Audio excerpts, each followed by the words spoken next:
네, 우리가 저저번 주부터 해서 하이데베르크 요리 문답을 다시금 보고 있습니다. 이 요리 문답이라는 것은 이 요리 바로 신앙의 요점, 그 핵심을 묻고 답하는 문서이다라고 했습니다. 그래서 이 하이데베르크 요리 문답은 새 가족들보다는 믿음을 얻어 구원받은 백성들, 하나님의 자녀들이 이 요리 문답을 통하여서 우리가 가진 그 믿음을 더욱더 확고히 하는 데 도움을 주는 것이다라고 하였습니다. 그래서 우리가 먼저 살펴보았던 일문을 다시 보면 살아서나 죽어서나 당신의 유일한 위로는 무엇입니까? 라고 질문을 한다라고 했습니다. 우리는 이 질문을 통하여서 하이델베르크 요리문답의 가장 큰 핵심은 바로 유일하고도 참된 위로가 무엇인가에 대해서 우리에게 알려주는 것이다 라고 함께 살펴보았습니다. 이 유일하고 참된 위로가 무엇인가? 바로 예수 그리스도이다라는 것을 우리가 살펴보았습니다. 그래서 우리는 이 하이데베르크 요리문답을 볼 때에 우리의 유일하고 참된 위로는 오직 예수 그리스도밖에 없다라는 그 전체적인 맥락에서 이 하이데베르크 요리문답을 살펴보아야 한다라고 하였습니다.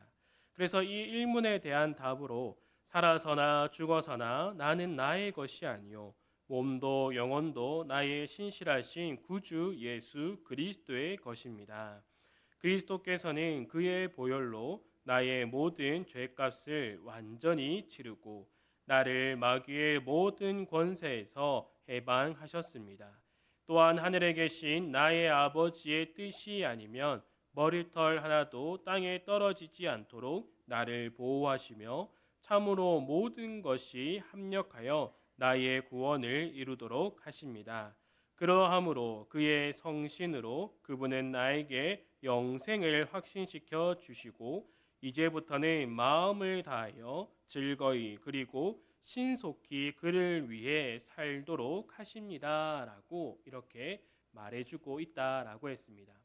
이러한 모든 것들이 바로 예수 그리스도로부터 시작한다라는 것을 우리는 알아야 합니다.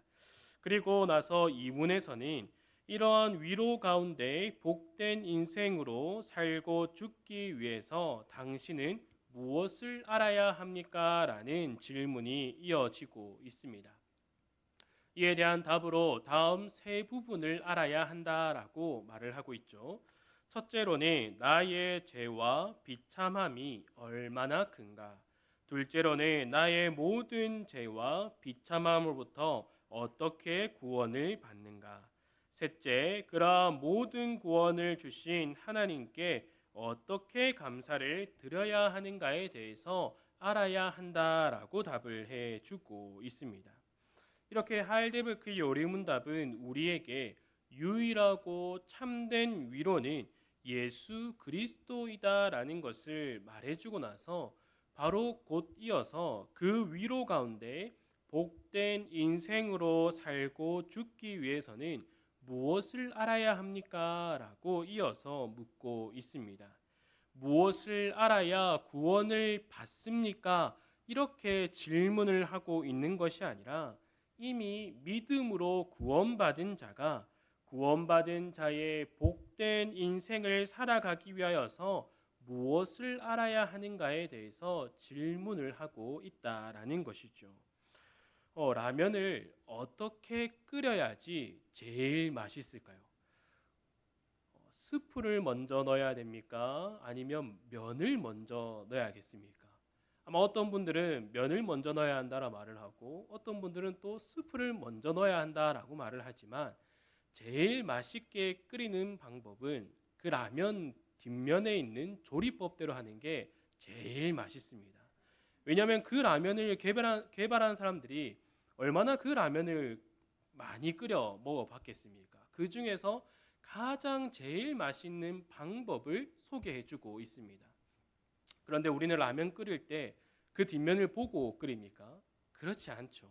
그냥 내가 원하는 대로 끓여 먹게 됩니다. 이렇게 우리 한국 사람들은 어떤 물건을 구입할 때에도 설명서는 잘 보지 않습니다. 일단 구입하고 나서 제대로 작동하면 그냥 사용합니다.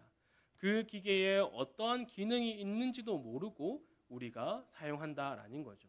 그러나 그 설명서 안에는 어떠한 말들이 있습니까? 이 기계에 대한 여러 가지 기능에 대해서 설명을 해주고 있습니다. 그리고 사용하다가 어떠한 문제가 생기면 어떻게 그 문제를 해결할 수 있는 방법까지도 그 설명서 안에 담겨 있다라는 거죠. 오늘 우리가 살펴보는 이 하이델베르크 요리문답도 바로 이와 같은 역할을 해준다라는 것입니다. 구원받은 우리가 무엇을 더 알아야 하는가? 구원받은 우리가 무엇을 알고 이 신앙생활을 해 나가야 되는가에 대해서 알려주고 있다라는 겁니다.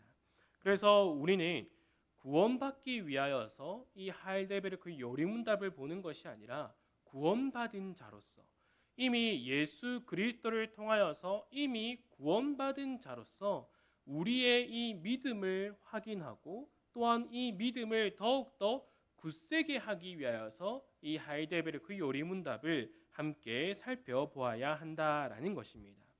그래서 이 하이델베르크 요리문답은 총 3단락으로 우리에게 많은 것들을 알려주고 있습니다. 오늘 이 이문의 답처럼 그 첫 번째 단락은 나의 죄와 비참함이 얼마나 큰가에 대해서 말을 해주고 있습니다. 3문부터 11문까지 해서 우리의 죄와 이 죄의 비참함이 얼마나 큰가에 대해서 말을 해주고 있습니다. 그리고 두 번째로 12문부터 85문까지는 우리의 구원에 대해서 먼저 말을 해주고 있습니다. 그리고 세 번째 단락에서는 우리의 감사에 관하여를 86문부터 해서 마지막 단락인 129문까지 이렇게 전체적인 구조를 가지고 우리에게 말을 해주고 있습니다. 그래서 오늘 이 시간에는 우리가 서문을 다루고 있는 그 측면에서 이 하이델베르크 요리문답의 전체적인 구조를 한번 간단하게 살펴보고자 합니다. 먼저 첫째 단락입니다. 우리의 죄와 비참함에 관하여. 요한일서 1장 8절을 보면 만일 우리가 죄가 없다고 말하면 스스로 속이고 또 진리가 우리 속에 있지 아니할 것이요 라고 말하고 있습니다. 우리가 우리의 죄의 문제에 대해서 확실하게 알고 있지 못하다면 우리는 속으로 진리가 필요 없다, 나 스스로 구원받았다라고 하는 그러한 헛된 생각들이 들어오게 된다라는 것입니다. 그래서 하이델베르크 요리문답은 우리의 참된 위로, 우리의 유일한 위로는 예수 그리스도입니다 라고 말을 하며 이 예수 그리스도가 왜 우리의 유일한 위로가 되는지, 왜 예수 그리스도가 우리에게 있어서 참된 위로가 되는지에 대해서 먼저는 우리의 죄와 또한 그 죄의 비참함을 알아야지만이 예수 그리스도가 참된 위로이자 유일한 위로이다라는 것을 알게 된다라는 것을 말해주고 있습니다. 첫 번째 단락에서 우리의 죄와 비참함에 관해서 말을 하면서 우리의 죄와 비참함을 어디에서 알 수 있습니까? 라는 질문을 또 우리에게 던져줍니다. 그에 대한 답으로는 바로 율법에서 알 수 있다라고 말을 하고, 그러면 그 율법은 무엇입니까? 라고 또 이어서 질문을 합니다. 우리가 아는 그 율법이 무엇입니까? 바로 십계명을 말을 하는데 이 십계명의 첫째 단락은 무엇이라 할 수 있습니까? 바로 하나님을 사랑하는 것이고, 두 번째 단락은 바로 내 이웃을 내 몸과 같이 사랑하라라는 것으로 우리가 알 수 있습니다. 그리고 나서 하이델베르크 요리문답은 이렇게 질문합니다. 그렇게 잘 알고 있는 하나님을 사랑하는 것과 이웃을 사랑하는 것, 이것이 하나님께서 우리에게 주신 율법임은 우리가 잘 알고 있지만 그 율법을 온전하게 행할 수 있습니까? 라고 다시금 질문을 합니다. 이에 대한 답으로 우리는 그 율법을 온전하게 행할 수 없습니다. 왜냐하면 우리에게는 그 죄의 본성, 우리가 죄 가운데 죽어 있었기 때문에 우리는 결코 우리 스스로 하나님의 율법을 행할 수 없는 존재입니다라고 말을 하고 있습니다. 그러면 우리가 죄 가운데 죽어 있었던 자로서 우리가 구원받기 이전에 죄 가운데 죽어 있었기 때문에 이 율법을 행할 수조차 없었습니다. 그러니 하나님께서는 우리에게 선하다, 의롭다라고 말씀해 주실 수 없었다라는 거죠. 그렇게 우리는 행위로서 구원을 받을 수 있는 존재들이 아니다라는 것을 분명하게 알아야 합니다. 그러면 이와 동시에 죄 가운데 죽어 있었기 때문에 우리는 하나님과의 관계가 멀어져 있었던 자들이었습니다. 그러니 우리는 누구를 알 수 없었습니까? 하나님을 알 수 없던 존재들이었습니다. 하나님을 알 수 없었다라는 것은 하나님을 찾아야 하는지도 몰랐다라는 겁니다. 그저 이 세상을 살아갈 때에 나를 위하여서 살아간다라고만 생각하며 살아갔다라는 거죠. 그래서 우리는 예수 그리스도가 필요한지도 모르고 우리의 삶을 살아갈 때에 성령 하나님의 도우심이 있어야 한다라는 것도 모른 채로 그저 나 홀로 살아갔다라는 것이 바로 죄 가운데 죽어 있던 우리의 모습이다라는 거죠. 이런 모습을 향하여서 하이델베르크는 참으로 비참한 존재이다라고 말을 하고 있습니다. 죄의 가운데 죽어 있었기 때문에 우리는 우리 스스로 이 세상을 살아갈 때 잘 살아간다라고 생각을 했을 겁니다. 그저 남에게 아쉬운 소리 하지 않고 나 혼자 살아가는 그 삶을 통하여서 또한 이렇게 살아가면 괜찮구나. 이렇게 살아가면 행복한 삶이구나. 스스로 생각하며 살아가는 모습. 그러나 실제로는 우리의 그 본질은 죄 가운데에 죽어 있었기 때문에 하이델베르크는 우리의 그 죄와 비참함이 얼마나 큰가에 대해서 먼저 알려주고 있는 것이죠. 이러한 죄와 비참함 속에 있는 우리를 그 어떤 조건 그리고 우리의 행위를 보고 구원하여 주시는 것이 아니라 하나님께서 정하신 바에 따라 우리를 구원하여 주셨다라는 것을 이어서 말해주고 있습니다. 그래서 우리가 두 번째로 알아야 하는 것이 바로 우리의 구원에 관하여이다라는 것입니다. 이 구원에 관하여 대해서 아주 긴 시간을 이 하이델베르크 요리문답은 보여주고 있습니다. 우리가 가지고 있는 이 종이를 보더라도 어떤 것들이 있습니까? 중보자와 구원자, 참된 믿음, 사도신경, 확실한 지식과 굳은 신뢰. 또 이 사도신경 안에는 성부 하나님과 또 성자 하나님, 성령 하나님에 대해서 말을 하고 있으며 우리에 대하여 의롭다 하심에 관해서 또 말씀과 성례, 성찬과 세례에 대해서 이렇게 많은 것들을 말해주고 있다라는 거죠.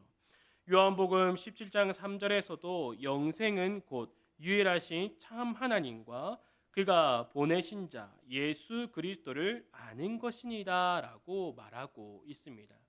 즉 우리가 우리의 구원에 관하여 알게 된다라는 것은 우리가 어떻게 구원을 받았는가 이것을 말하고 있는 것입니다.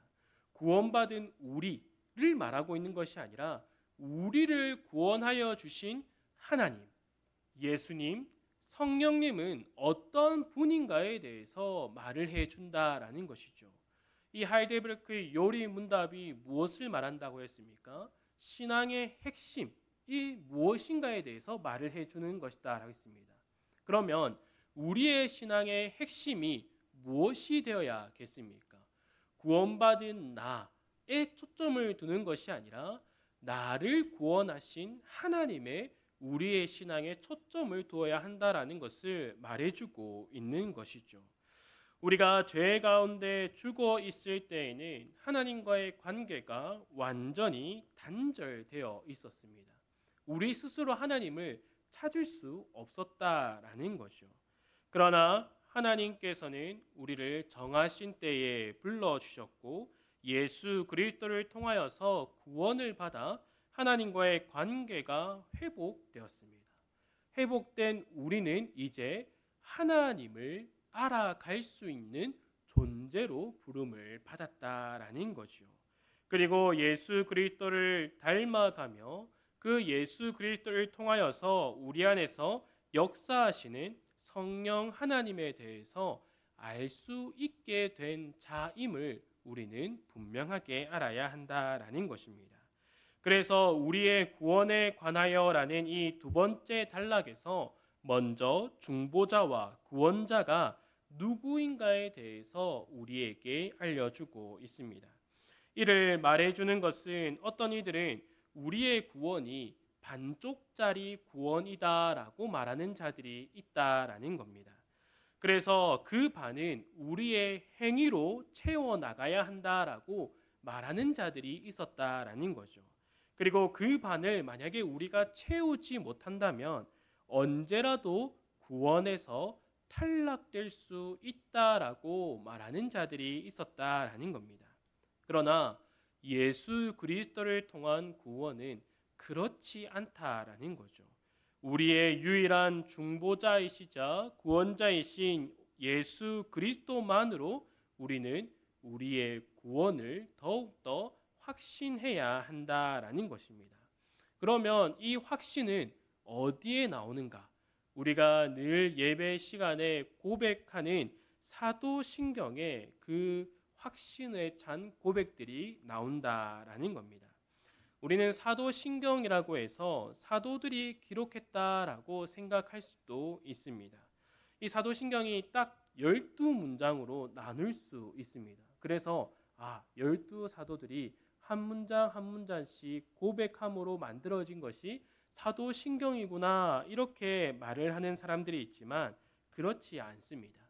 이 사도신경에 들어있는 신앙의 가르침과 고백이 사도들이 가르쳤던 것들과 동일하며 또 사도들의 신앙 고백 혹은 사도적 가르침이라는 의미로서 사도신경이라고 부르고 있습니다. 이 사도신경을 보면 우리가 믿습니다로 끝나는 부분들이 세 부분으로 나오게 됩니다. 이 각 세 부분은 성부 하나님을 믿습니다. 성자 하나님을 믿습니다. 성령 하나님을 믿습니다라는 고백으로 나누어 수 있습니다. 성부 하나님과 성자 하나님 그리고 성령 하나님께서 어떠한 일들을 행하셨고 또 이루시는가에 대해서 우리는 더욱더 알아가야 한다라는 것들을 알려주고 있습니다. 우리가 하나님을 더욱더 알아가야 하는 이유가 무엇입니까? 바로 우리가 하나님의 형상으로 지음 받았기 때문입니다. 그리고 그 형상으로 살아가는 방법을 예수 그리스도께서 이 땅에 오심으로 그 하나님의 독생자의 영광으로서 우리에게 보여주셨다라는 겁니다. 그리고 예수 그리스도를 더욱더 닮아갈 수 있도록 우리 안에서 역사하시는 이가 성령 하나님이다라는 것을 우리에게 알려주고 있습니다. 하나님과 예수님 그리고 성령님에 대한 확실한 지식과 굳은 신뢰를 통하여서 우리의 믿음은 더욱더 자라갈 수 있다라는 겁니다. 이렇게 믿음으로 구원받고 또 믿음이 더욱더 자라가는 우리에게 하나님은 의롭다라고 말씀해 주십니다. 우리가 하나님께 의롭다라는 말을 들을 때 어떤 생각을 하게 되겠습니까? 내가 잘 살아갔기 때문에 나의 의와 선행을 보시고 또 교회 안에서의 생활을 보시고 하나님께서 나를 의롭다라고 해 주시는구나. 이러한 생각들을 우리가 하는 것이 아니라 이러한 신앙의 핵심적인 것들을 배워 나갈 때에 내가 하나님께 의롭다라고 칭찬을 받고 그러한 말을 듣는 것은 오직 예수 그리스도로 인하여서 의롭다함을 듣게 된다라는 것을 우리가 더욱더 깨닫게 된다라는 것입니다. 만약에 우리가 이것을 알지 못하고 살아간다면 어떠한 일들이 생겨나겠습니까? 우리는 그저 우리의 열심으로서만 신앙생활을 하게 된다라는 것입니다. 우리가 열과 성을 내서 다른 사람들에게 인정을 받는 것에 만족하며 살아가는 그러한 신앙생활을 보일 수밖에 없다라는 것입니다. 그러나 하나님은 우리에게 요구하고 계시는 것은 하나님을 알아가는 것, 예수 그리스도를 닮아가는 것, 성령 하나님을 통하여서 그 삶을 온전히 살아내는 것을 우리에게 요구하신다라는 것입니다. 그렇기에 우리는 이러한 믿음에서 더욱더 자라가야 한다라는 것이죠. 그러면 우리에게 이러한 믿음으로써 더욱더 자라갈 수 있는 그 은혜의 방편을 하나님께서는 우리에게 허락해 주십니다. 이러한 일들을 위하여서 하나님은 교회를 세워 가십니다. 어떤 이들은 신앙은 개인적인 것이니까 혼자서만 잘하면 된다라고 말하는 이들이 있습니다. 이런 주장을 하는 자들은 이후에 무교회주의자들을 또 말하기도 합니다. 제도화된 교회 조직이나 전통을 거부하고 개인적인 영성만을 강조하는 자들이 나타나기 시작했습니다. 오늘날에는 가나안 성도가 대표적인 예라고 할 수 있습니다. 이 가나안 성도는 이 가나안을 거꾸로 하면 어떤 게 됩니까? 안 나가 성도가 되는 거죠. 그러니까 나는 교회에 나가지 않고서도 신앙생활을 할 수 있다라고 하는 자들이 나타나고 있다라는 거죠. 이렇게 말하는 사람들은 주일에 영상으로 예배를 드립니다. 또 자기가 원하는 설교자를 찾아서 영상을 보고 난 뒤에 나는 안식일을 거룩히 지켰다라고 말을 합니다.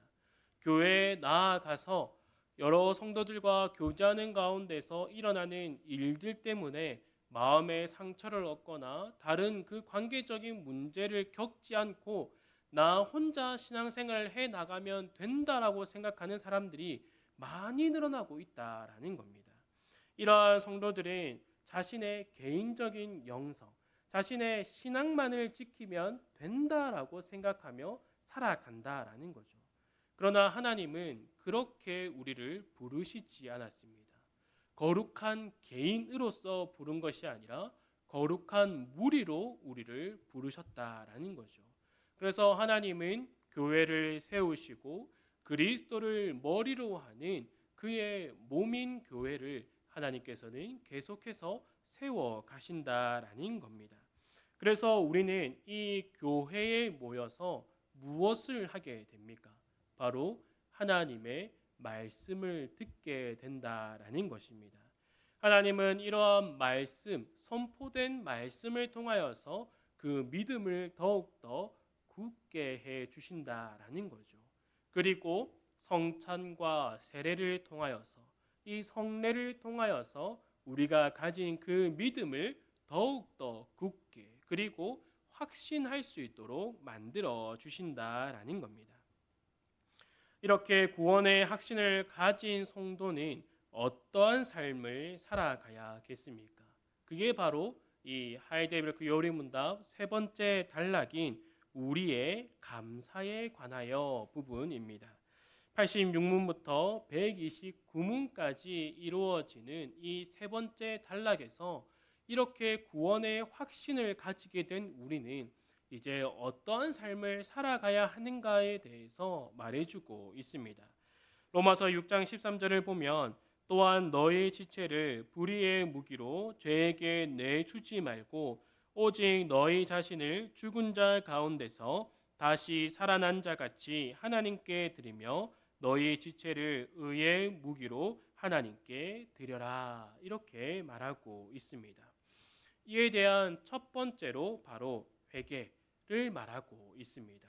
이것을 통하여서 이 회개를 통하여 변화된 삶을 우리에게 말해주고 있는 것이죠.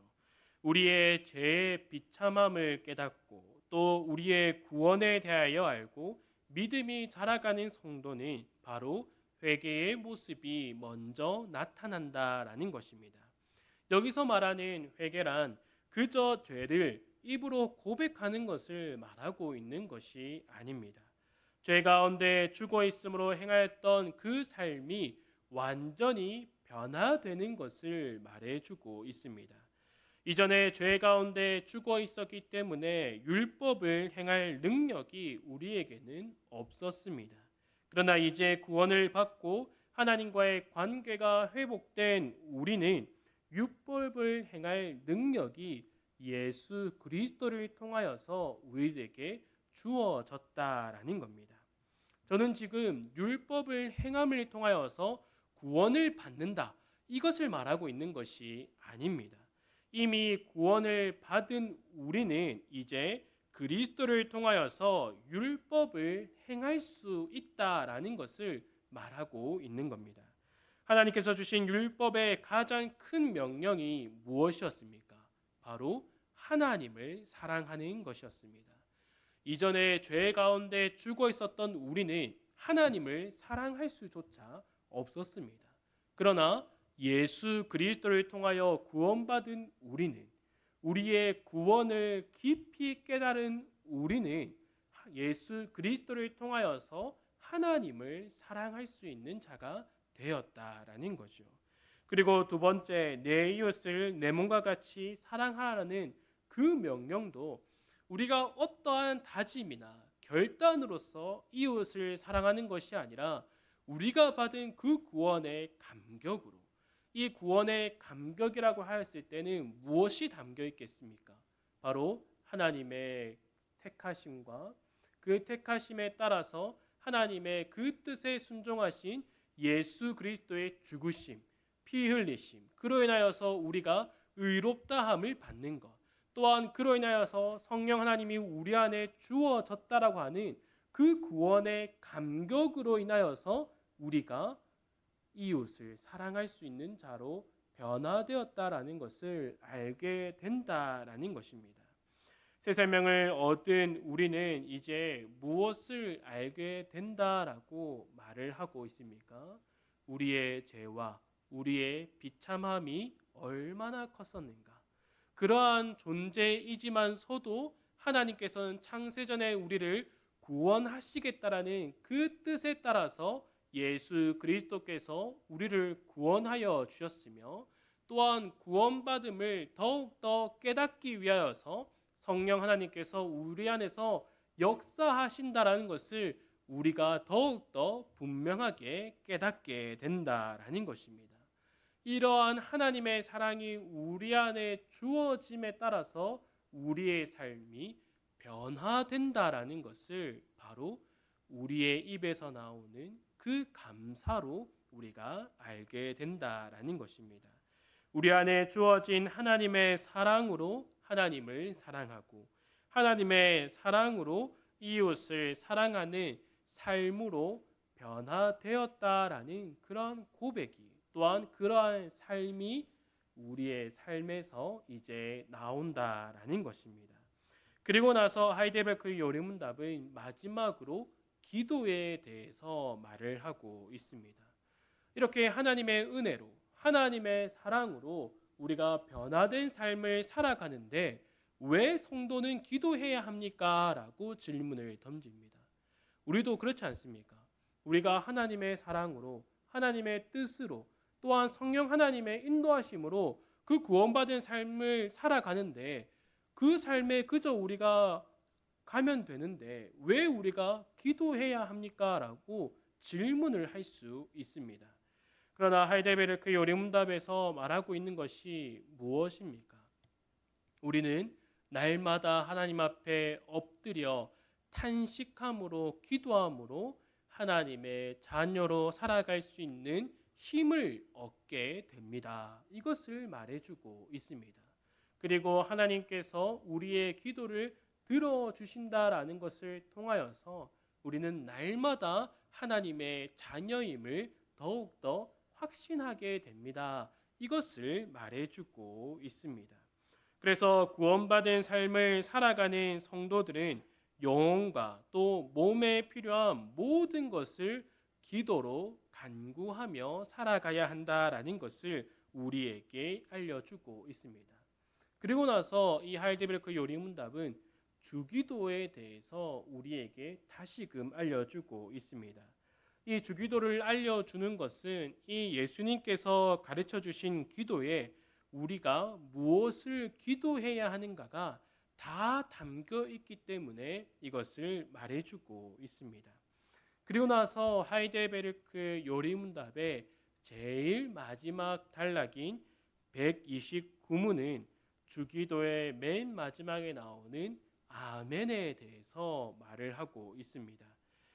129문을 읽어보면 이렇습니다. 아멘이라는 이 짧은 말은 무엇을 뜻합니까? 그에 대한 답으로 아멘은 참되고 확실하다라는 뜻입니다. 내가 하나님께 이러한 것들을 소원하는 심정보다도 더 확실하게 하나님께서는 내 기도를 들으십니다. 이렇게 마무리하고 있습니다. 하이데베르크 요리문답은 우리에게 있어서 신앙의 핵심이 무엇인가에 대해서 알려주고 있습니다. 그러면 우리는 이 하이데베르크 요리문답을 통하여서 무엇을 알아야겠습니까? 내가 하이데베르크 요리문답을 다 알고 있다. 이것이 아니라 이 신앙의 핵심에 따라서 하나님, 예수님, 성령님에 대해서 더욱더 알아가야 하며 또한 그로 인하여서 우리의 믿음이 더욱더 자라가야 한다라는 것을 우리는 분명하게 깨달아야 한다라는 것입니다. 우리의 믿음이 그저 어린 신앙에서 머물러 있는 것이 아니라 우리가 무엇을 알아야 되는지, 우리의 죄와 우리의 죄의 비참함, 그리고 우리의 구원에 관하여서 또한 그 구원에 우리는 어떠한 감사로의 모습으로 살아가야 하는가에 대해서 더욱더 분명하게 알아가야 한다라는 것입니다. 우리는 이 교회에 모여 하나님께서 세우신 이 교회에 모여서 하나님을 더욱더 알아가야 합니다. 그저 어떠한 제도적인 것들을 알아가야 하는 것이 아니라 하나님, 예수님, 성령님을 더욱더 알아가야 한다라는 것이죠. 그래서 이러한 일들을 통하여서 이러한 신앙 교육들을 통하여서 우리의 신앙의 초점을 어디에 둬야 하는지, 우리가 신앙생활을 할 때에 가장 중요하게 여겨야 되는 것이 무엇인가를 더욱더 깨달아서 흔들리지 않는, 세상의 풍조에 흔들리지 않는 우리 모든 성도들이 되기를 간절히 소망합니다. 함께 기도하도록 하겠습니다. 하나님 아버지 감사합니다. 우리가 하나님을 더욱더 알아가고 예수 그리스도를 닮아가며 성령 하나님의 그 인도하심에 이끌려 살아갈 수 있도록 주님 우리를 더욱더 굳센 믿음 가운데에 세워주시기를 간절히 소망합니다. 우리의 신앙의 핵심, 우리가 어디에 초점을 두어야 되는지를 더욱더 분명하게 깨닫게 하여 주셔서 오직 하나님만을 의지하며 살아가는 하나님의 자녀로 살아갈 수 있도록 붙들어 주시옵소서. 세상의 풍조와 또한 마귀의 유혹 속에서 우리가 이 신앙의 핵심에서 벗어나서 다른 것들을 더 중요시 여기는 것이 아니라 하나님을 알아감, 예수 그리스도를 닮아감, 성령 하나님께서 우리 가운데 역사하심을 경험하는 것, 이러한 모든 것에 우리가 더욱더 초점을 맞추며 살아갈 수 있도록 우리를 붙들어 주시기를 간절히 소망합니다. 또 이를 위하여서 하나님께서 우리를 교회로 하나님 보좌 앞으로 인도하여 주신다라는 것을 더욱더 깨달아서 오늘 이 시간도 우리가 그저 나온 것이 아니라 하나님께서 우리를 인도하여 주셨다라는 것을 늘 깨달아서 우리 입에서 늘 하나님을 향한 그 감사가 끊이지 않도록 나올 수 있도록 우리를 붙들어 주시옵소서. 이 모든 것 예수님의 이름으로 기도드립니다. 아멘.